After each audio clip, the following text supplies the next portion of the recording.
So game changer movie release అవ్వడానికి ఇంకా 30 days ఉంది. దానికి సంబంధించి ఒక పోస్టర్ని కూడా బయటకు వదలడం జరిగింది. ఇది ఎన్ని థియేటర్స్లలో రిలీజ్ అవ్వబోతుంది? ఈ సినిమా గురించి ఎక్స్పెక్టేషన్స్ ఎలా ఉన్నాయి?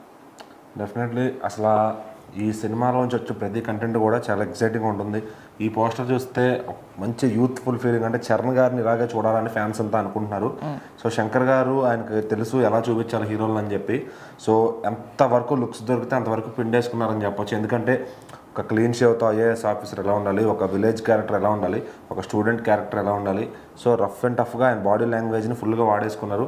అలాగే సాంగ్స్లో కూడా డిఫరెంట్ లుక్స్ ఉంటాయి అనమాట. సో ఎక్కడ వచ్చే ప్రతి పోస్టర్ కూడా డిఫరెంట్ లుక్తోనే వస్తుంది. ఎక్కడ కూడా చూసిన పోస్టర్ మళ్ళీ రావట్లా. సో అంత డీటెయిలింగ్గా ఆయన ఫుల్గా, అంటే చరణ్ గారిలో లుక్స్ అంటే అంత బాగా వాడుకున్నారు.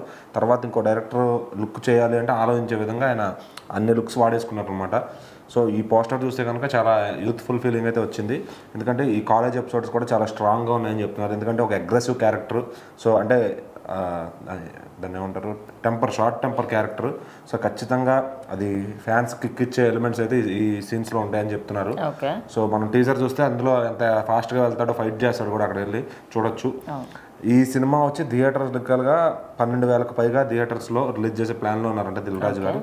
అయితే ఇంకా కేరళ అండ్ కర్ణాటక సెటిల్ అవుతే ఆ లాంగ్వేజ్ డబ్బింగ్ చేయాలా, లేదంటే మామూలు అక్కడ స్ట్రైట్ వర్షన్ రిలీజ్ చేయాలా అని ఆలోచిస్తున్నారు. ఎందుకంటే ఈ మధ్యన కొన్ని సినిమాలు డబ్బింగ్ చేసి వదులుతున్నా కూడా అక్కడ నుంచి ఎక్స్పెక్టెడ్ రెవెన్యూస్ రావట్లేదు. సో మన వాళ్ళు అవసరమా అనుకుని ఇంకా శంకర్ గారు ఆయనకి ఏదైతే కలిసి వస్తాయో ఆ లాంగ్వేజ్ మాత్రం పెట్టుకున్నారు. తెలుగు, హిందీ, తమిళ్. ఇంకా ఓవరాల్గా ఆ లాంగ్వేజ్ బయటకు కూడా వెళ్తాయి. సో ఇన్ కేస్ కర్ణాటకకి పంపించాలంటే తెలుగు ప్రింటే పంపిస్తారు, కేరళకి పంపించాలంటే తమిళ ప్రింటే పంపిస్తారు. అక్కడ వాళ్ళకి అది అర్థం అవుతుంది. సో అప్పుడు దానికోసం ఈ డబ్బింగ్ ఖర్చులు వేస్ట్ కాకుండా ఉంటాయని దిల్ రాజు గారు కూడా అనుకుంటున్నారు. సో మరి ఈ 12,000 థియేటర్లు కానీ అంతకన్నా పైన రిలీజ్ అయితే కనుక ఖచ్చితంగా డే 1 ఒక బిగ్ నెంబర్ చూడొచ్చు. ఎందుకంటే టికెట్ రేట్ కూడా నార్మల్గా దేవరాకి ఎంత పెట్టారో అంతే ఉంటుంది ఖచ్చితంగా. ఈ పుష్పాకి పెట్టినట్టు ఆ ఇష్యూస్ అయితే దిల్ రాజు గారు పెట్టుకోదలుచుకోలేదు.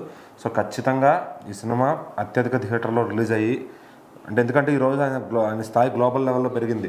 సో ఖచ్చితంగా అటు ఫారిన్లో కూడా యూకే, యూఎస్, జర్మనీ, ఆస్ట్రేలియా, వీటిలో కూడా కెనడా, ఎక్కడ చూసినా కూడా మంచి డిమాండ్ అయితే ఉంది. పెట్టిన టికెట్లు పెట్టినట్టు అయిపోతున్నాయి. ఇంకా యూఎస్ఏ టికెట్లు కూడా పెడతారు. అక్కడ కూడా రెడీగా ఉన్నారు ఫ్యాన్స్ చూడటానికి. సో అక్కడ నుంచి ఇక్కడ చూద్దామని కూడా సంక్రాంతికి వచ్చేవాళ్ళు చాలా మంది అటు నుంచి కూడా ఇక్కడ ఇప్పటికీ బుకింగ్స్ అడుగుతున్నారు చాలా మంది. సో మరి అది అట్లా అంత వెయిటింగ్లో ఉన్నారు ఫ్యాన్స్ అంతా.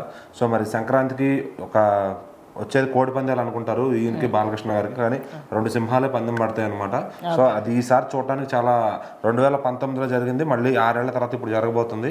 సో ఖచ్చితంగా ఆ అగ్రెసివ్ వాతావరణం అనేది థియేటర్ల దగ్గర ఉంటుంది. సో చాలా ఎంటర్టైన్మెంట్ అయితే ఉండబోతుంది ఈ సంక్రాంతికి.